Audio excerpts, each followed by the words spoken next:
speaker, I will introduce Ms. Afhil Ramsey. She's from IFRC, Regional Communications Manager at International Federation of Red Cross and Red Crescent Societies. She's a distinguished international development specialist with 15 years of experience in humanitarian and development sectors. Being in IFRC, she leads strategic communication for 38 Red Cross and Red Crescent partners. Her expertise spans program design, quality management, community engagement with impactful roles at CARE, Save the Children, and IFRC in South Sudan, Bangladesh, and the Philippines. IFRC is also the global lead for early warning for all Pillar 4, supporting the countries to improve preparedness and response capabilities by building national and community response capabilities. So today, she will be talking about emergency preparedness at national level. Ms. Francis, the floor is yours. Thank you. Thank you so much, Dr. Amila. Good afternoon from Kuala Lumpur, and I hope that you can all hear me okay. Yes, if you don't, I can please. share my presentation from my screen, if that's okay. You have not yet shared. Please share it again. Okay, no worries. But first, I want you to watch this video on what the IFRC is doing in the Asia Pacific. Military network.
Thank you. So in 1 minute and 15 seconds, that's what the IFRC is doing in the Asia Pacific as the world's largest humanitarian organization. I saw the message on the chat that our heart goes to the people of Vanuatu, and at the moment as we speak, we are also dealing with that disaster where a 7.4 magnitude earthquake struck Vanuatu just this morning. So yeah, we're in the middle of a lot of things, and I'm really thankful for being part of this webinar, and really thankful for the support of the AIBD.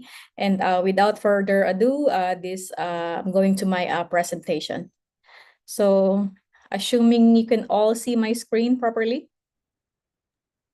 Yes, the screen is yeah, visible. If you can enlarge also, I think you can make it to the presentation mode. You can enlarge it. Okay. Yeah, perfect. Thank you. So just to go quickly, I have a couple of main topics here: the role of IFRC, how we are doing DRR, and how we work with the media when it comes to disaster preparedness and emergency preparedness and response. So you already watched the overview of the IFRC's mission. I'm going to skip that. I'm going to the second point, which Dr. Amil mentioned about the role of IFRC in the DRR. In fact, just this year, I also made a presentation on early warning for all, where IFRC is the only non-UN entity that has a role to play on early warning for all initiatives. The DRR is very important to us. In fact, at this stage as well, as I am trying to put together our key messages for the 20th anniversary of the Indian Ocean tsunami, I just get to realize how important DRR has been in our programming over the years, as it plays a very crucial role, especially in supporting and making sure that the communities are aware and are ready to respond and are able to bounce back every time something happens. So DRR, basically, we want the communities or anyone else that might be affected by any disaster to minimize the losses and reduce the vulnerability. In DRR specifically, we include risk assessments, early warning systems, and community drills. So of course, the list is exhaustive, but I can only say that these are the main ones that we include, especially when it comes to tailoring for our local context to make sure that whatever we do, from preparedness to response to recovery, the activities that we are doing will remain effective and relevant, especially during emergencies. Capacity building initiatives. The Red Cross Red Crescent Network is known for its network of volunteers who are also living in those villages that are usually being affected by different types of hazards. So we put a lot of effort in our capacity building initiatives by training them, our volunteers, and also including the community members when it comes to disaster response and preparedness. We do that because, of course, they are the ones who are at the forefront of any hazard. And so it's important that they know what to do before, during, and after any emergency. Alongside this, what we call community engagement and accountability is one of our tools that are embedded in all our programming when it comes to DRR.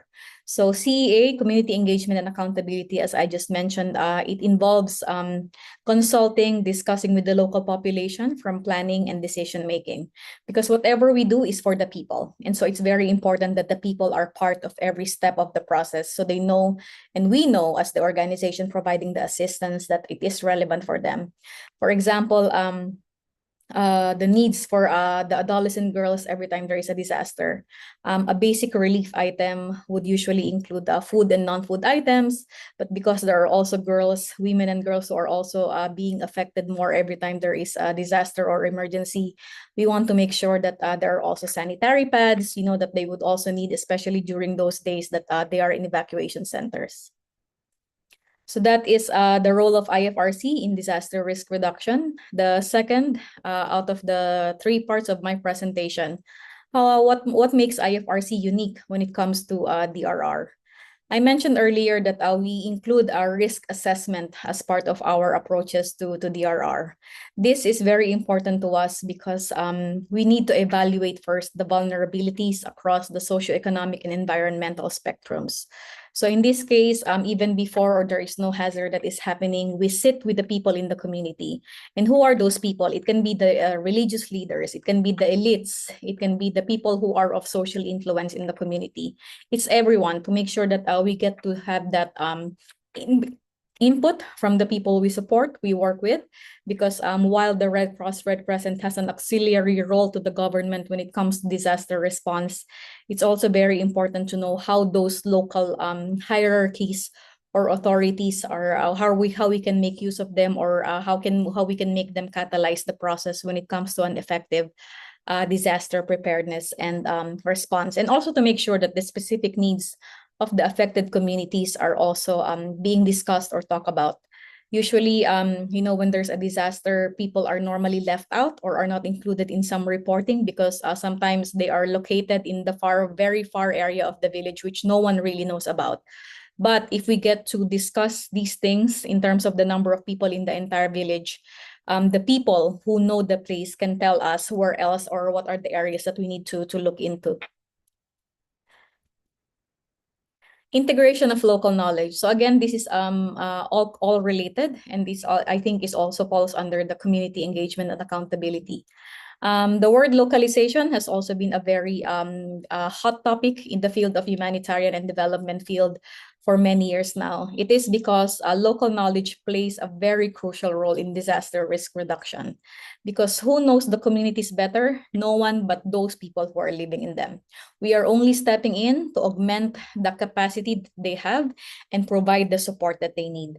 So we make sure that we get to work with people from the communities who have the local knowledge of whatever response or preparedness that we need to do. This brings back an experience from with my home country in the Philippines, where in some province in the north, the people in the village would usually use a piece of wood that they measure that if a certain level or if a certain level of the river has reached that certain level, they would know that it's time to evacuate. And that piece of wood has been in use for many years now, and it has been passed through the generations. I mean, I from the outside, or even an expatriate who will be going to the village for response, would not know about that, and we can only find out about such things that work through the integration of local knowledge. Next is on preparedness and mitigation. It's not just about responding, although of course the Red Cross and Red Crescent movement is known as is known for one of the key things that it does is emergency response. It's also what we do and how we can lessen the impact or the mitigation. So the IFRC prioritizes these types of initiatives and through that we equip the communities with tools and strategies necessary to mitigate disaster impacts. So for example, the Red Cross is also known for delivering first aid so that people would know what to do. Or now also we include in almost every activity the evacuation drills, where people should go on the higher ground, where could be the best place. Because while maybe, for example, the mountain or up in the mountain or up in the hill maybe seem as safe, sometimes there are snakes, or most of the time there are snakes, and people die not because of the typhoon or drowning, but because of snake bites. So those kind of things that people need to know about when it comes to evacuation, that it's not just going to a higher ground, but making sure that it is a place that is safe and that can be a proper place for them to spend a couple of days or hours until the flooding subsides, for example. So we do a lot of training and drills around these preparedness and mitigation as well, both at the national, regional, all in the national, regional, and global levels. Collaboration with local authorities. We may be doing a lot of work on the ground, but if things are not put in policy or in writing, or we don't have the support of the local government, it will all be useless. So one of the main roles of the IFRC is to support the local Red Cross, Red Crescent societies in the different countries and places, is to have these discussions in place. And in this picture, it's our regional director during one of his visits to Mongolia, where the IFRC's role is to closely liaise with local authorities so that we have a cohesive, inclusive, and effective disaster response frameworks. And then, of course, in this day and age, modern day and age of technology, we are trying to innovate and as much as possible use the latest technology when it comes to disaster preparedness and response. In fact, nowadays, I don't think people will still get the news from the television anymore. It's literally, in our hands. This morning as well, the moment I opened my phone, I was in the train on my way here to the office, I found out about the news on the Vanuatu earthquake through WhatsApp. And of course, in Malaysia, I know that there's a lot of people who are using TikTok, Facebook, and Instagram. So these are becoming our sources of information for the digital media. We also use, when it comes to assessments, the drone technology.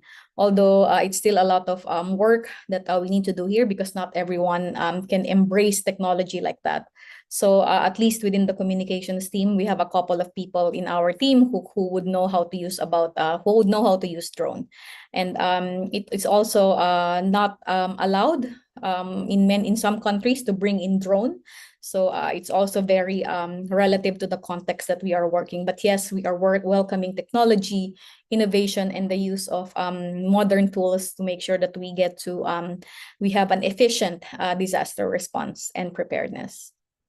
And lastly, I think this is also what is the most relevant for this webinar, the collaborative measures for media and disaster management agencies, how do we usually work with them during the time of emergency, outside emergency. Let me share with you the experiences so far. Establishing communication channels. This is the photo that I put here because every time there's a major hazard or a disaster, communication lines are being cut. There's no power, there's no electricity, and means there's no internet.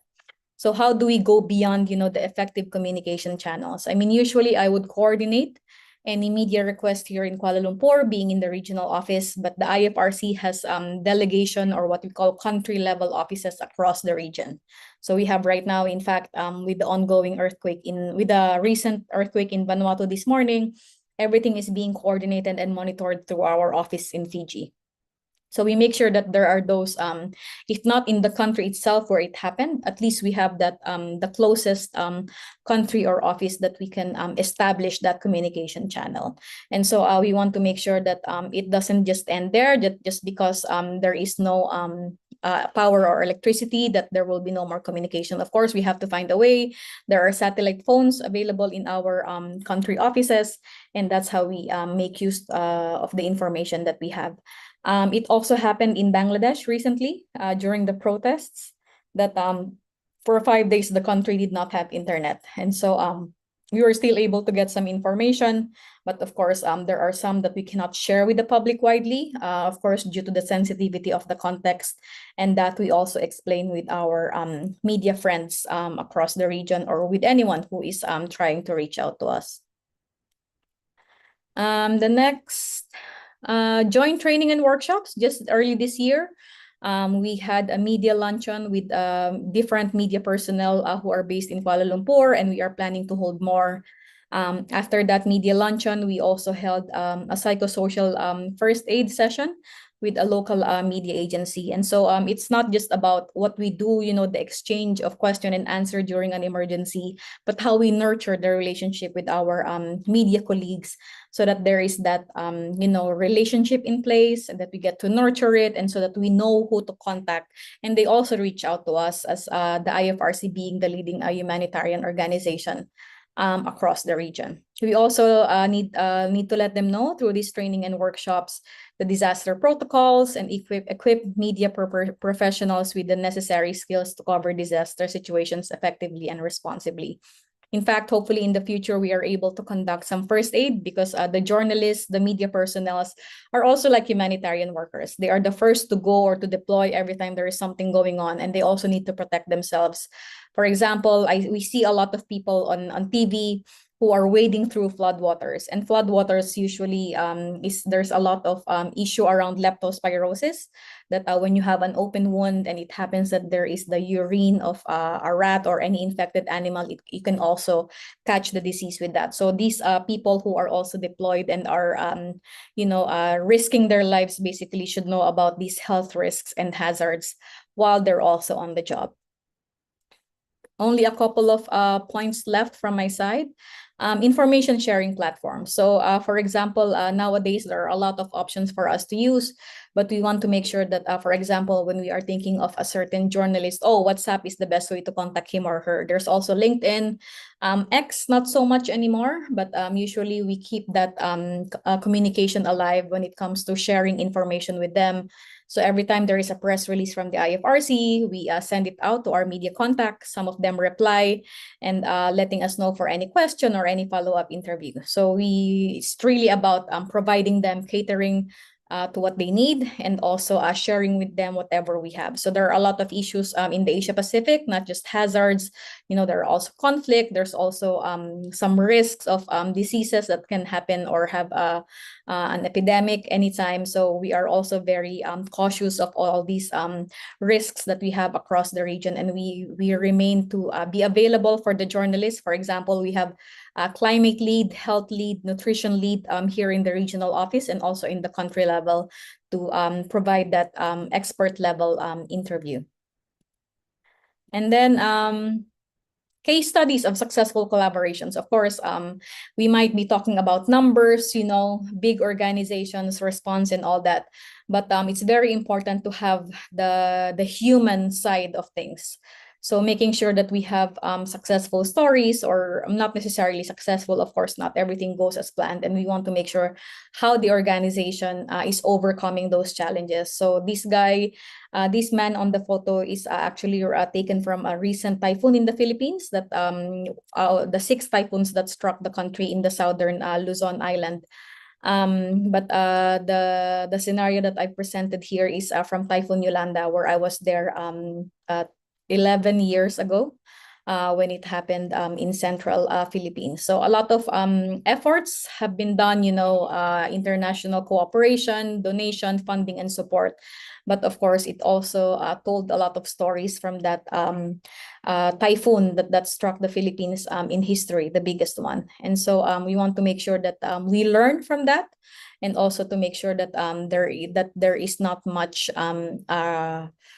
casualty after every major storm, because we also want to make sure that we get to tell the story on how we all learn and how we can improve the future interventions of the organization. And lastly, as what I was just mentioning now, based on the story, we also conduct a lot of evaluation, research, case studies. We want to make sure that we get to document them and make sure that we get to pick up the lessons from there, so that we don't do the same mistake twice. So for example, there has been a lot of cash interventions that are emerging, because yes, it gives people the liberty to use the money where that is based on their needs, because for example, if you are planning to distribute relief packages to 500 families, not all of them are able to consume whatever is inside the relief package. Whereas with cash, you give them a certain amount, and then they get to decide what is good for them. So it's also somewhat, of course, empowering for the affected household, not just giving them in kind. But of course, when it's cash, there's also a certain level of accountability that comes with it, to make sure that people are not using it for other things such as gambling, or buying alcohol. But for some, with some studies, it also became somewhat a coping mechanism for them to go through such an eventful disaster that they've been through. But of course, we make sure that we get to provide that orientation with the beneficiaries or our program participants in terms of the proper use of cash. And so yeah, of course, not in all contexts we can use cash, because it also comes with some security threat. And so it's really a tailored type of approach when it comes to responding to disasters. And that's how we go about picking up the lessons for every response that we do. And that is it, I think, from my side. Thank you again for your time and attention today. And I hope that you found this session of mine useful. And thanks again to AIBD for the opportunity. And I welcome any question or comments you may have. Thank you. Extremely useful. Once again, thank you for sharing a very rich content on IFRC's contribution on the ground, especially through the country delegates, covering some of the key aspects, not only in terms of preparedness. They have covered all 4 phases of the disaster: mitigation, preparedness, response, and recovery, and also highlighted how the media, TV and radio broadcasting, highlighting how they could collaborate with IFRC's activities on the ground, and to ensure authentic information is shared among the community. So thank you, and we will move forward. If you have any questions, please put them on the chat, dear participants. So we will, in the interest of time, we will go ahead with the presentations now. The next speaker, Mr. Bernardes Satrio Dharmanto. He is the CTO, Chief Technology Officer of TBRI, and a senior professional with extensive ICT and digital economy experience. He also provides strategic consultancy to the governments, businesses, and sectors contributing to national broadband, rural development, and digital advertising. Mr. Bernardes has published 5 books and numerous journal articles in ICT and management. Today, he will be talking about disaster prevention information systems to reduce risk and disaster victim. To reduce risk of disaster victim, which is one of the most critical enablement, not only for disaster preparedness, but also in other phases of the disaster. When it comes to prevention information systems, that is an enablement for all decision-making processes. So I kindly invite Mr. Bernardes to take the floor. Thank you. Thank you very much, Mr. Amila, Mr. Moderator. And also thank you for the opportunity to become one of the speakers in this webinar. In this opportunity, I would like to share about the TVRI activities to support at least 3 key points in disaster coverage and preparedness. So I would like to share mostly from the public service broadcaster perspective. Mas Dery? So at least 3 key points we would like to share. One is to deliver warning, alert, and information regarding disaster of property. The second is deliver in time with audience, with accurate and neutral information. And the third is to deliver the significant information to all of the Indonesian people who are living everywhere that we will affected by the disaster. Next. Disaster information is really important to Indonesian people. As a public service television broadcaster, TVRI has the important role to share the early warning or alert and information about disaster to the audience. It is because Indonesia Island is sitting in the Pacific Rings of Fire. It's an area like horseshoe around the Pacific Ocean, known for frequent seismic and volcanic activity.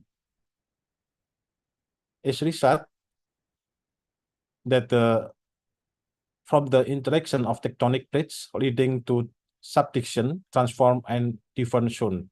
So the area is really become dangerous for the people who live in the areas. And this region in the Pacific Ring of Fire is home about 75% of the world active volcano and experience numerous earthquake and also other disaster. Yeah. Countries affected include the United States, Japan, Indonesia, Philippines, and as well as Chile. Yeah. The Ring of Fire possess significant geological hazard, such as frequent earthquake, volcanoes eruptions, and other geological activities impacting people and the environment. Next. Indonesia is considered as a high risk of tsunami because it sits in the Pacific Ring of Fires. And in the last 30 years, tsunamis has hit this area, like in the west and south coast of Sumatra, south coast of Java Islands, eastern Kalimantan, Bali, and nearby islands, as well as Sulawesi and Maluku and west of North Papua. This region often experience tsunami due to the underwater earthquake activities. Next. This slide shows number of tsunami events within last 30 years in Indonesia that causing loss of life, starting from 1990, and also the recent is about 2023. Next. For these activities, TVRI operate the largest DVB-T2 networks in Indonesia, with about 172 digital transmission stations covering 147 service areas. They plan to enhance this by modernizing facilities, resulting in a total of 321 stations across 225 service area. And additionally, the early warning system, TV digital system, provide disaster information via digital broadcast accessible to the public based on postal code in affected areas. So because very difficult to deliver information through the DVD-T2 network, so we are using the set-top box that are using by the people, and we are using the postal code to identify the location that will be affected. Next. So the Ministry of Communication and Digital and Entity Data have been working on the Disaster Prevention Information System, we call DPIS, since June 2023. The system uses DVB-T2 network, terrestrial, digital TV to help prevent disaster in Indonesia. DPIS is crucial for sharing disaster information with different organizations, including government agencies and the media. Early warning system signal are sent from the meteorological, climatological, and geographical agencies of Indonesia, and also collaborate with any other agency that are providing the information about disaster. Next. The disaster prevention information system quickly and reliably share information about earthquake and tsunamis and any other disaster like landslides and flood and etc. It has several important functions. It can transmit earthquake and tsunami information from BMKG to designated disaster prevention, SNG and media. It allows monitoring and tracking of the transmission status. If there are delays or failure, the Ministry of Information and Digital will be quickly respond.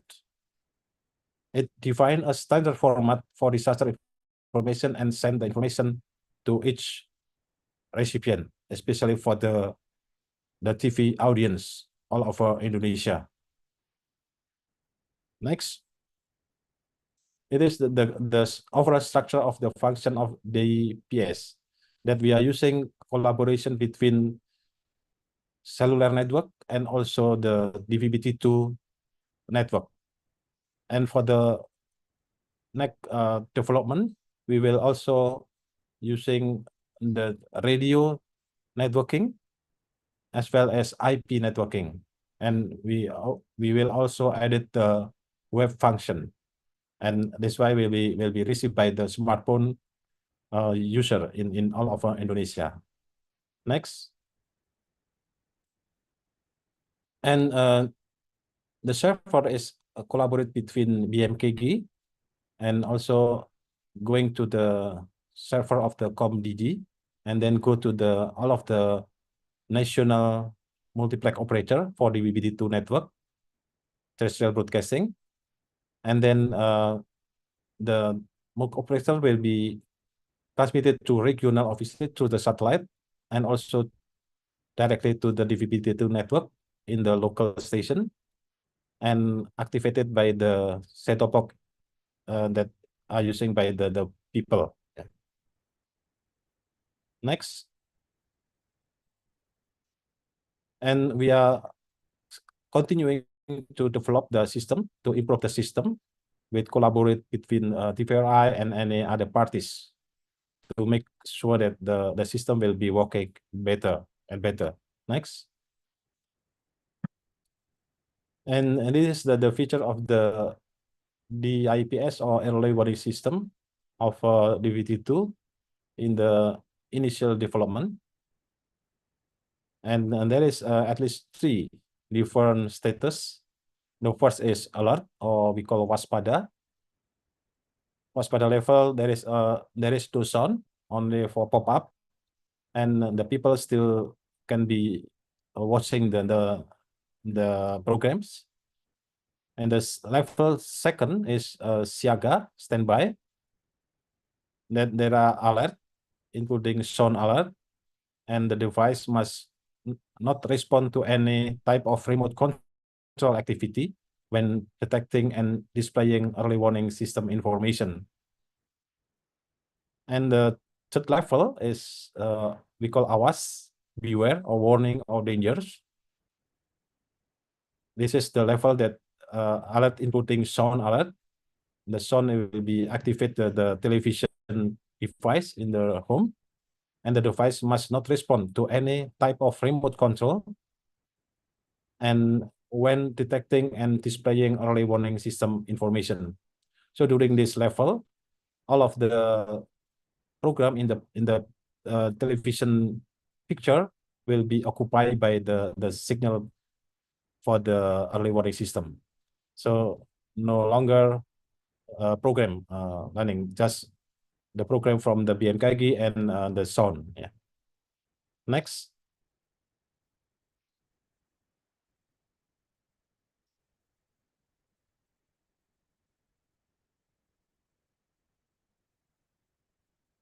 And for the disaster coverage, we are preparing at least 3 key points in disaster coverage that we make sure that TVRI can deliver information promptly to make sure that people can be aware and prepare any activities related to the disaster. The second is deliver in time with accurate and natural information. And the third is deliver to all of the people everywhere. And from this, TVRI is using 34 different regional station, and all of the regional station will be activated with the signal given from the headquarters. So we make sure that all of the viewer of TVRI can be have the facility of the disaster early warning system. It is all of the presentation that I can share. Thank you very much, and I give back to the moderator. Thank you very much, Mr. Fernandez, especially sharing the infrastructure point of view when it comes to warning, dissemination, and communication. So I think probably the participants will have more questions on you how we could make sure the infrastructure is resilient enough when it comes to a diverse or geographically large areas like Jakarta, and when it comes to the island nations, Pacific, and also country itself, Indonesia has more than I think 14,000 odd islands. So thank you for sharing all your experience. With that, we have come to the end of formal scheduled presentations. Once again, thank you very much for all presenters for sharing your knowledge and expertise in this demanding area, which is humanitarian assistance in globally, and the role of media when it comes to collaboration and ground level efforts on humanitarian assistance and disaster preparedness. So with that, it's, I think, for us, according to the schedule, for us to go ahead for Q&A. So we have received questions, and there is one common question for all the speakers when it comes to communication, warning communication and dissemination, or otherwise the overall communication in disaster response efforts, whether the authorities, especially with respect to media authorities, how they could ensure the inclusivity of communication, addressing the special needs and the needs of persons with disabilities. So let me start first from our distinguished speaker, Mr. Sanjay Agrawal. Mr. Sanjay, may I kindly request you to give you a response?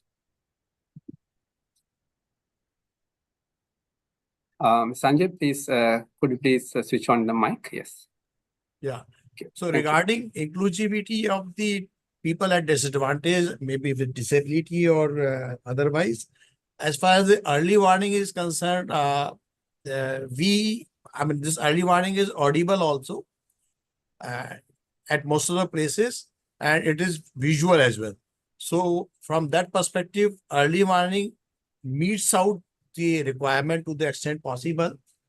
It comes to primarily in respect of response. So for that, of course, I can reply, but I would prefer that somebody who has given a presentation on the response side, he or she includes this on in his or her answers.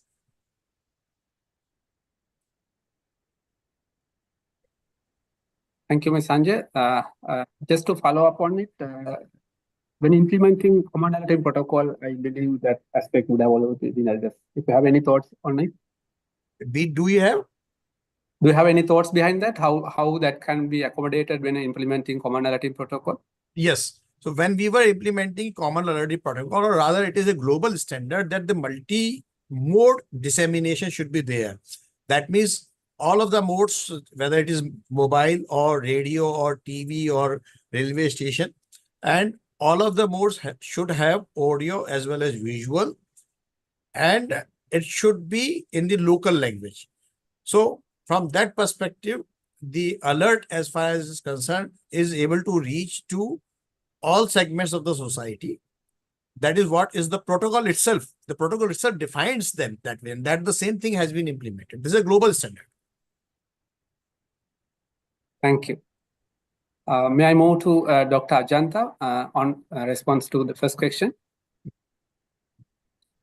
Okay, thank you for the question. I think in response to the how to reach to the disabled people, if I'm getting it right.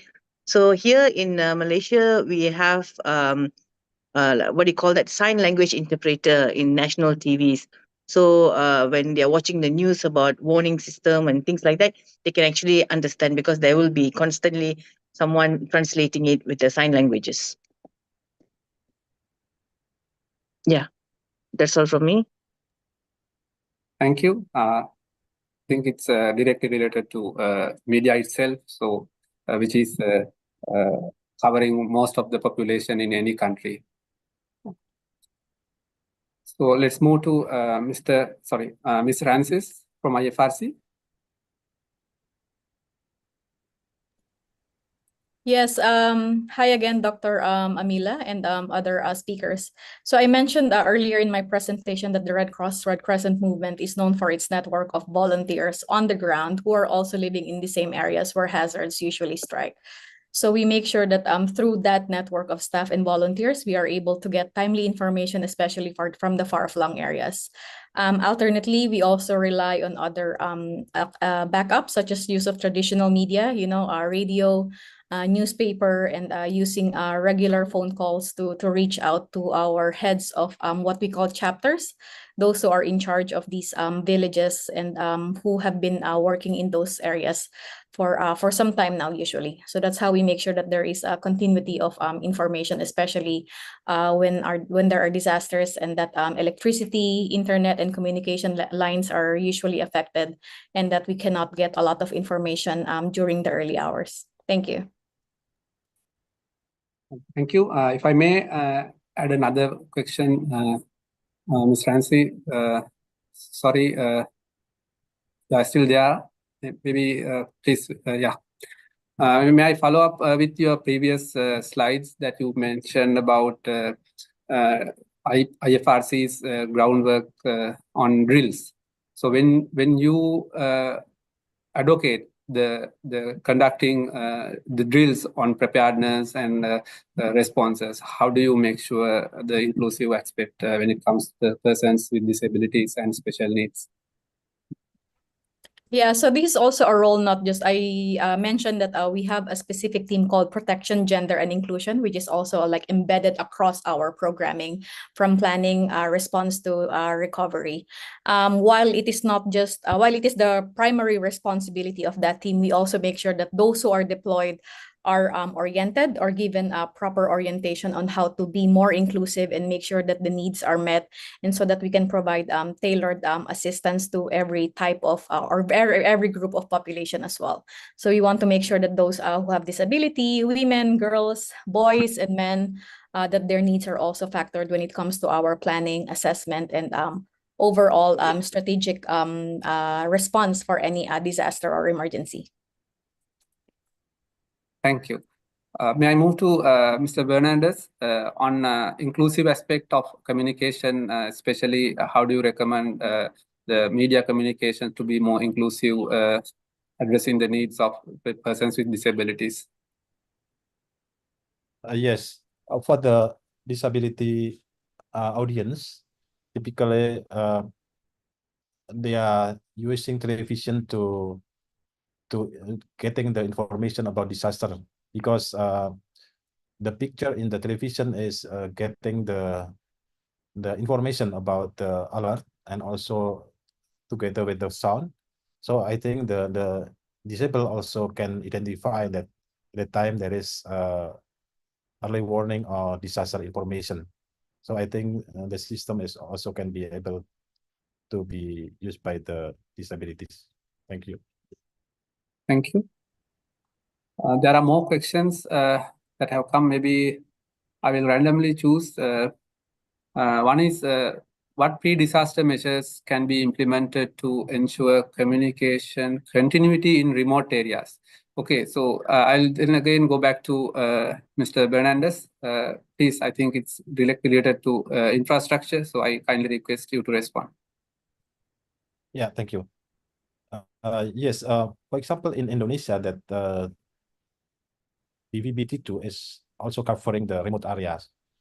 When TVRI is the one that very big network across the country, and we also cover the remote area. So the system is also be able to receive by people who are living in the remote area. When in that area, the only one information only come from the DVB-T2 network. For example, in the eastern part of Indonesia, that there is no internet at all. So the only one information come from the television signal. So I think it is good for the people who are living in the remote area. And Mr. Moderator, I also can answer for the any other question about the early warning system that can be able in analog FM transmission. So I think for the FM transmission, it is a little bit difficult. Why? Because the FM is a one-way transmission system.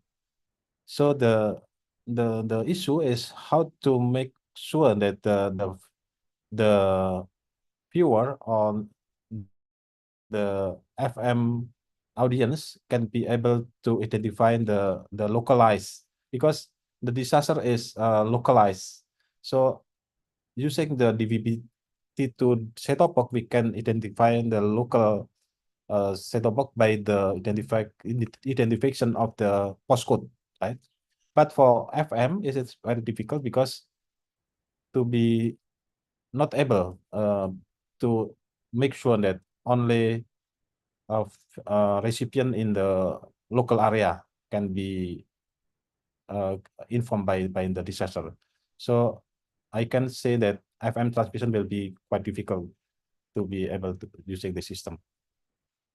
Thank you. Thank you. Ms. Sanjay Agrawal, if you are there, I would like to have your response to the first question, which is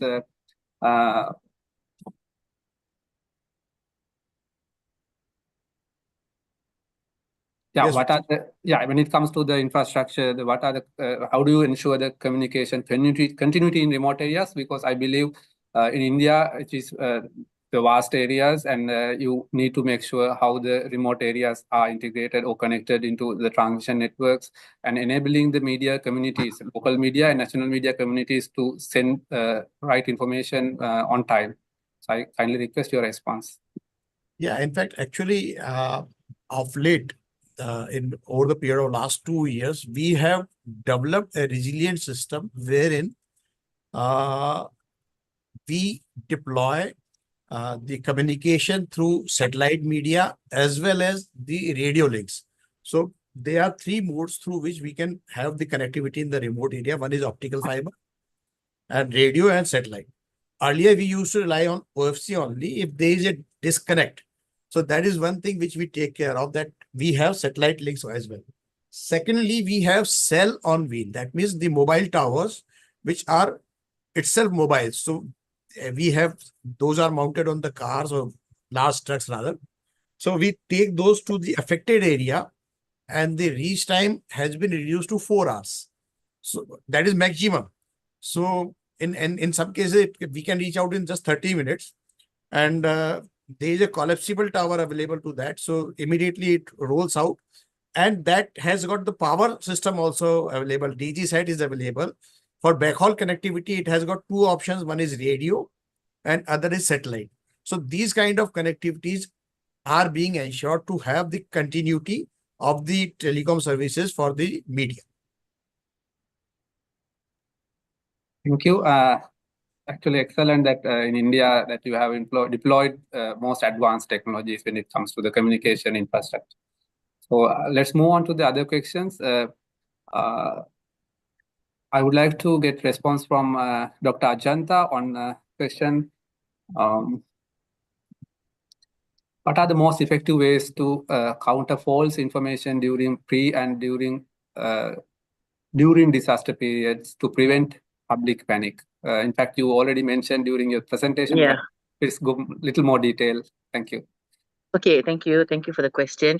I did mention earlier because this is one challenge that we face at our level of disaster management, where people create unnecessary fake news and panicness and everything they tie down to. Sometimes it's the political background because of this happened, and this person did not do the job, and where did this money go, and all this kind of panicky kind of issue. So what we do is. Depends on the level of severity and how much panic it's causing. So for the first stage, we would probably counter-react with the actual fact, the actual thing from the ground, with some infographic or whatsoever to show them that this is what is actually going on and everything is being taken care of and things like that. But if it's something really big and need more attention, then we will have a press conference where our minister or commander or whoever's in charge, depends on what sort of fake news, what sort of disaster, to release press statement, or even press conference or whatever, so that people get the assurance and the correct information timely. Yeah. Thank you. I think the best practices would help to ensure the quality and trust among the communities on whatever the communication that we make through media. So on the same questions, may I kindly request Ms. Francis from IFRC to respond? Hi again. So for the effective ways to counter false information during pre and during disaster period to prevent public panic.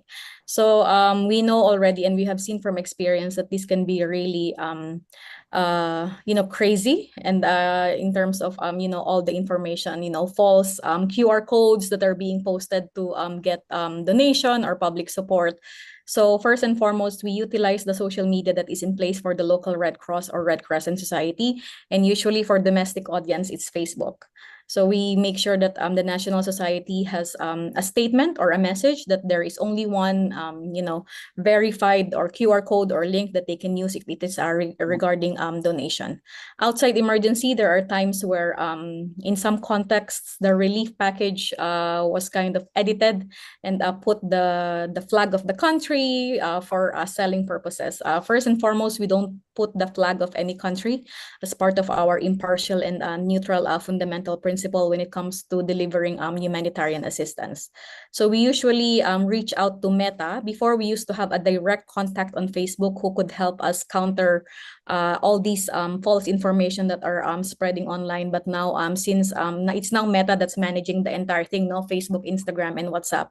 So now it's taking a bit of a long time to sort out those kind of issues that are emerging in such situations. But we make sure that we get to look after through our Geneva office, who has direct communication with the Meta office. And just so you know, that in the IFRC, we are also very intentional about addressing misinformation, disinformation, and hate speech, especially with all these humanitarian issues happening not just in Asia Pacific, but as also globally, anchored to our fundamental principles of having a principled humanitarian approach across the different disasters and hazards that are happening in the region and also outside. Thank you. There are more questions, so I will quickly go to the next. Maybe Mr. Fernandez could respond kindly on this question. How does live reporting impact public perception and emergency response efforts? And what strategies can the media adopt to highlight community resilience and recovery stories? Yeah, public broadcasting is really important to make sure that the live reporting will be impact to the public perception. Yeah, especially during the disaster, everybody have a panics. So the public service broadcaster will be have the responsibility to make sure that all of the information is given in the neutral way, in the right way, and can also counter the fake news that will be possible happen. So in this condition, we need to be improve the system to make sure that people can be more trusted.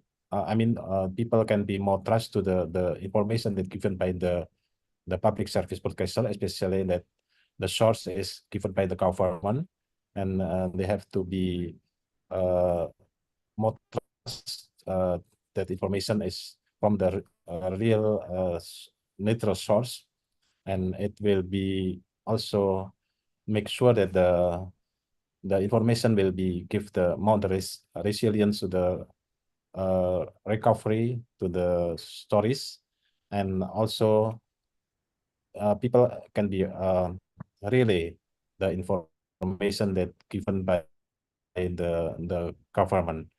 I think we need to improve the feature that will be make easier to access by the people, and especially for the community that who are living in the remote, that very difficult to have the other information rather than information that original by the government. Thank you. Thank you. So I would like to invite if any of the participants would like to put forward any questions by opening the mic. It is time for now. Yes, please, Dr. Amal Muncheva. Thank you, Dr. Amila. Thank you for giving the time. I think I should respond to that question on FM because I'm also part of AIBD, and we are working with ITU and with other UN bodies achieving early warning for all 2027 goal. And so we are in the communication area, we are working on the pillar 4. While sophisticated technologies and the caps and everything could help us getting multimodal and multi-platform delivery, like mentioned from the TBRI, DBBT2, they are fantastic. But also, all those are sort of complementing what we are doing on FM transmission. So I quickly give an example. Early this year in New Zealand, flooding happened twice within 5 weeks. And each call once in 100-year event. And the first one washed off the fiber.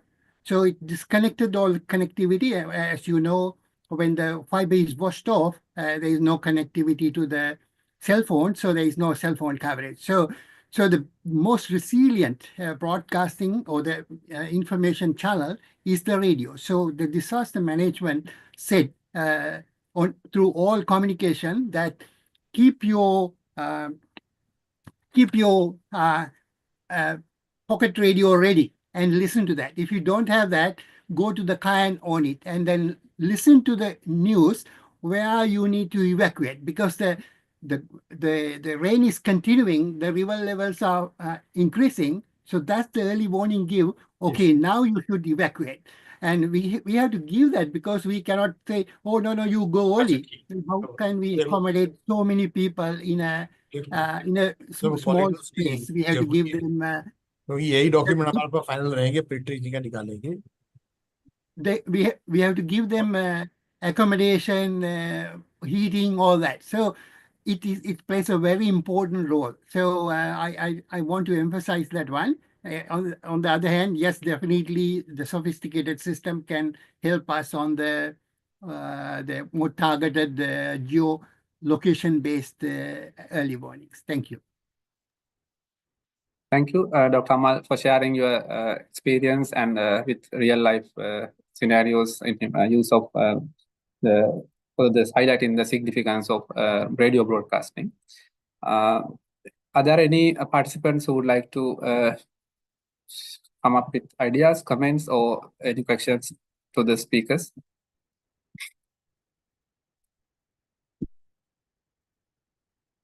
If not, actually, I would like to put forward one common questions to all the speakers, starting from Mr. Sanjay Agrawal. We have to make sure in regulatory perspective, the ethical considerations of journalists and the reporting and also the interpretation of situations, all that. So with respect to your countries, your experience, how do you comment, how do you assess and recommend those kind of regulatory aspects be implemented in countries in this region? Regarding the ethical behavior of the journalist, I'm sorry to inform that I don't deal with that particular subject. I deal directly with disaster management. So this subject is not in my domain, so I'll not be able to answer that. Okay, thank you. Are there any speakers who would like to come up with some ideas? Maybe Dr. Ajanta might, being in the NDMO, might have some experience on those. Actually, same like Dr. Sanjay, I don't really deal with journalists because I'm more to the operation coordination person. But what I can say is sometimes when we engage the media people in our workshops where we give a tabletop exercise and all that, we tell them to be very, what do you call that? No biasness. You know, when you are reporting, don't be very have favoritism towards certain political party or certain leaders or tarnishing each other's channel. Sometimes international perspective about us when they get different information from different media and all that puts our country's image down as well. So these are the basic things that we tell them. But if you ask me in detail, I'm no expert in this. Sorry. Okay. Thank you. Are there anyone who would like to share? Because what I wanted to highlight is that when you report some situations happen on the ground during the disasters, so there could be certain things that we need to eliminate and some ground rules that we need to follow when reporting. Amila, actually, I can add upon to that particular thing that since I am dealing with disaster management for last 3 years at national level, we have not come across any unethical behavior which is required to be regulated. As and when there has been any disasters, of course, all of the media channels are very aggressive in coverage and some sort of exaggerated information may come, but unethical behavior has not been experienced so far in the last 3 years, and I have not come across that thing. So that thing I can add up. Excellent. With all due respect, thank you so much. So, are there any more questions? Otherwise, we have 10 more minutes to go. So maybe. Hi, I just want to add on the ethical journalism. Yeah, while of course we are not necessarily the mainstream media, we want to make sure that people who are affected, we don't call them victims. We call them survivors or like people affected because of course we need to provide them certain level of dignity that while they may have lost everything or many parts of their homes, livelihoods, there are still people at the end of the day who would want to hopefully bounce back, the sooner the better. And so we want to make sure that they are profiled in a way that they don't look like, they are asking for all the pity in the world. And so if you will notice, we want to make sure that our photos are showing, people in dignified position. We try to avoid using photos of children, while I know that for some organizations, that's the way to go for them. But of course, children and those who are minors, especially in times of disaster, where consent is very important to get, in times of emergency or very busy times, sometimes you forget to get the consent and we cannot use those images for public use. And so we try to be careful in terms of tackling all these very sensitive matters. And in some areas, for example, we cannot show the faces of women at all. And so we are very careful when it comes to portraying images, and we want to protect them as well at the same time, but also making sure that we are getting the more important work done, which is to provide them the assistance that they need at the right time, at the right place. Thank you. Thank you. Thank you for sharing the valuable Hello. insights. Hello. Yes. Yes. I have some queries that I have a question Please go ahead. actually. Hmm. When there are various types of disasters, it may be man created or natural disaster. When any disaster covers two countries, that is trans-border disaster, and it happens that as now social media is very active, and through social media we are getting various informations which are confusing, and I can say that quite opposite types of information from various sites. Then at that time, as a media person, how I will treat with those informations. And it may happen that when the disaster is over the two country, or it covers two country, and then self-contradictory informations may hamper the bilateral relation of that two countries. In that case, how, as a media person, I or any media house can treat those informations coming from various sources, but they are self-contradictory, or they have multifaceted information, which are confusing at a time. Thank you. Thank you. I think we partly discussed, part of that question was highlighted during some of the presentations, especially by Dr. Achanta, how they have, how being at the national level authority for disaster management, how they have institutionalized the communication arrangements in the country. So may I request again from Ms. Francie to comment if you have any inputs on this question, how again this misinformation or the authenticity of the communications can be ensured at country level. Thank you, Dr. Amila. For us, no matter, even though, especially in times of emergency where a lot of information is being required from different places, media, partners, donor societies, we want to make sure that we are being accurate and reliable. For example, first and foremost, we are not the authorized entity or organization to provide numbers on the casualty or the number of people who were killed by any disaster. Any figure that we use should come from the government. And so we use a lot of disaster management authority secondhand information from the website, which thankfully a lot of governments are updating and are very proactive nowadays. So we rely on that, and then we keep the information on our end based on the action that we are doing, what are our plans, what's going to happen in the next 3 days.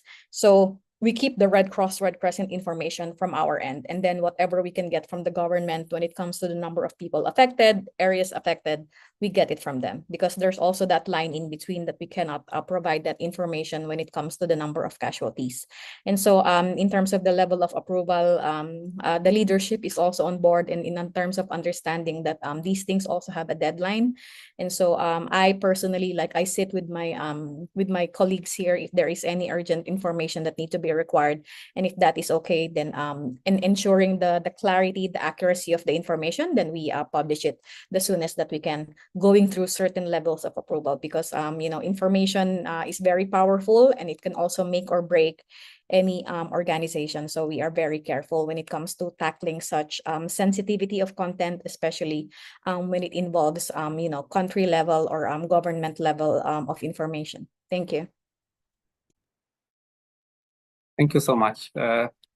Disaster management authorities obviously have a large role to play when some of the sensitive information is shared among the public, especially when it comes to cross-border kind of situations. So, do Mr. Fernandez, do you have any opinion on that? The same questions with special reference to the cross-border aspect of it? Yes, right. So sharing information to the cross-border is also sensitive, because sometimes the affected of the disaster is very regional areas, and if coming to other borders will be make people panic, right? So we have to make sure that the information is given to the right community, especially when the community living in the remote area, that the disaster is also affected by them. So I agree with Mr. Afil that the disaster management authority should be responsible to make sure that the information is given properly, not make people that not affected become panic, and also the way to sharing the information have to be calm, and also give the solution to make sure that people can be more survive, and also be careful with the content sensitive, especially in that not to make any other content that make people given more panic, right? So I think I agree with Ms. Afril that we have to be collaborate between the management authority with and also with the government, especially how to make sure how to manage the disaster management. Thank you very much. Thank you.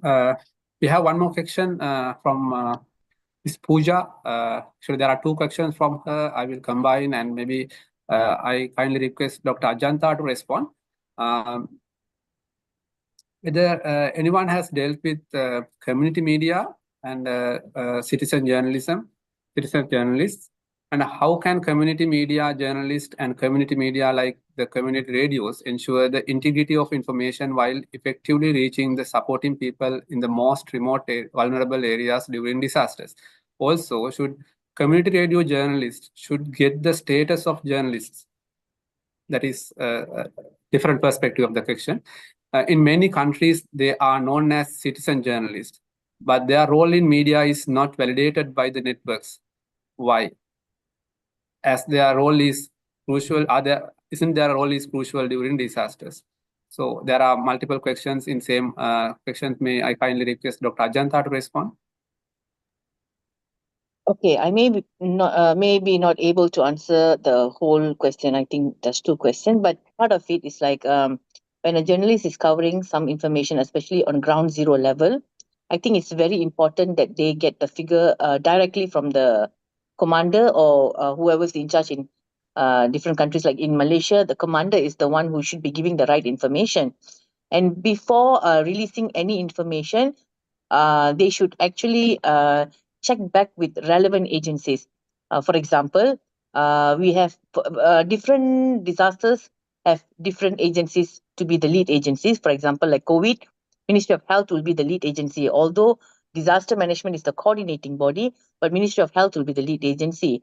For example, there is the flood, then the police will be the lead agency, something like that. It depends who is the commander at the time. They will be able to give the correct information. And as for the public, let's just say if they find this information suspicious or causing panic, they're always welcome to come back to the actual website to look for the correct information instead of just assuming and believing certain news that's going about.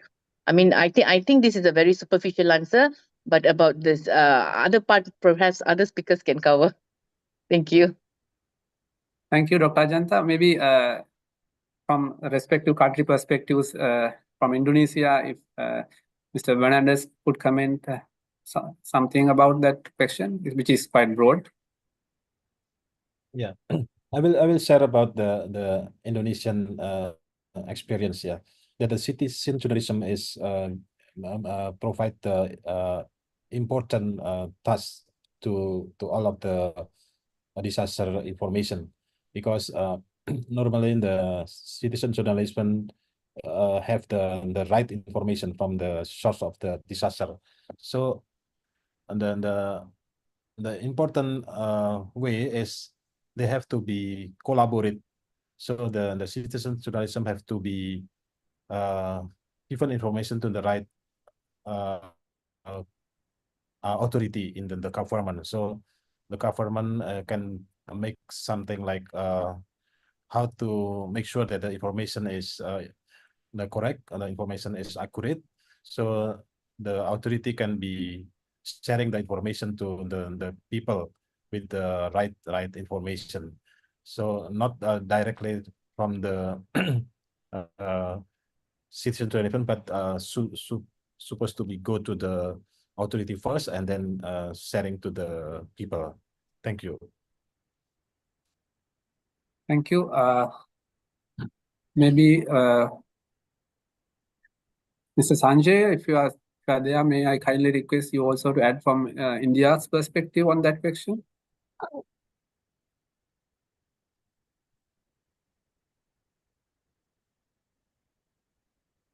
So Sanjay, are you there online now?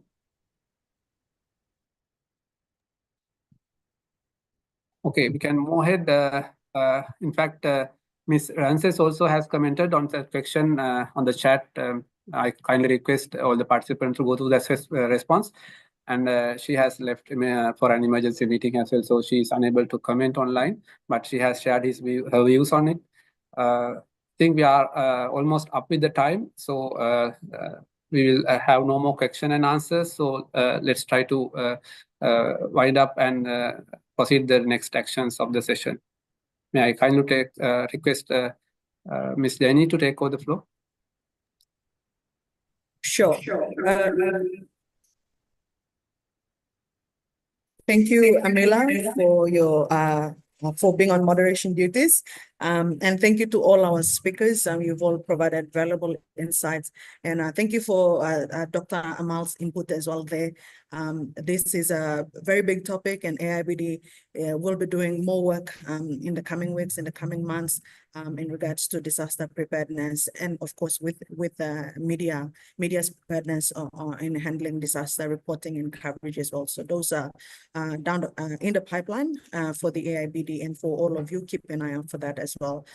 For now, it's been a fruitful 2 hours. This discussion can go on forever, but we have to let you all go at some point. Thank you so much to all of you. I see there's over 50 of you who've joined. And thank you to our speakers, Miss Dr. Janta from NADMA Malaysia, Mr. Satrio from TVRI, Ms. Afril from IFRC, and Mr. Sanjay Agarwal from India Ministry of Communications as well. Thank you so much for all your input. Unfortunately, Ms. Philomena cannot be here with us at the end of this programming, but she also sends her thanks as well for all of you for paying close attention, and of course, actively participating in Q&A as well and asking all the important questions. We will share the materials, the presentations, and all. I know there's some requests for the presentation materials. We will do an email blast and share all the materials with you guys after this webinar. If you would like to ask more questions, we will redirect you to the speakers. So this is where we end the programming. I thank you all so much. May I request that you all switch on your cameras now when we will take screenshots. This is a photo session now, so we'll take some screenshots. First, we'll start with the speakers.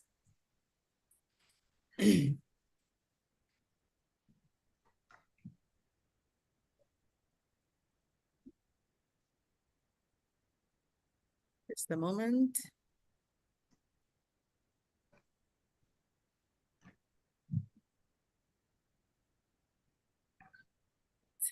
Speakers in 3, 2, 1. Captured. Okay. We move on to the participants.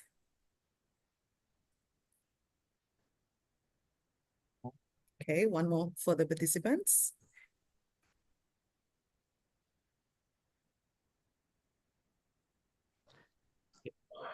All right, thank you so much. This is the end of the webinar. We have an announcement for another activity coming up on Thursday. I will hand this time now to my colleague, Mr. Nabil Dermazi, to make an announcement about the next activity coming up on Thursday. Nabil?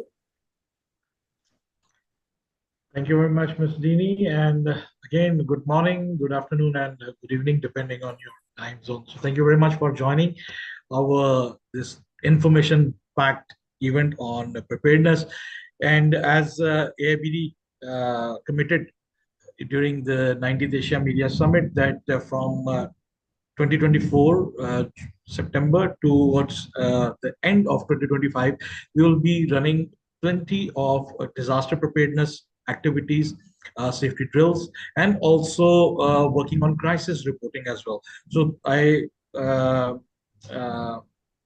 wanted to tell that this was the first of its line, and day after tomorrow, on Thursday, we will be having a second part of this series on crisis management, which will be highlighting the mental health of media professionals.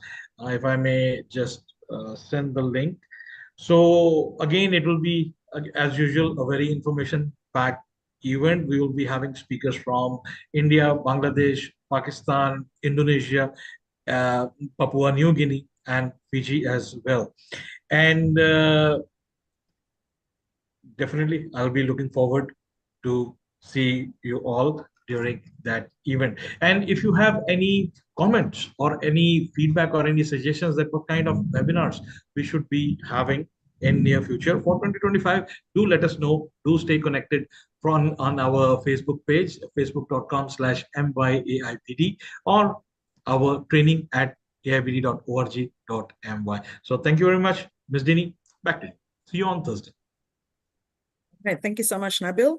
Thank you to you all. This brings us to the end of the program. Good night, good afternoon, good morning from wherever you are, and have a pleasant rest of the day. Thank you. Thank you. Okay.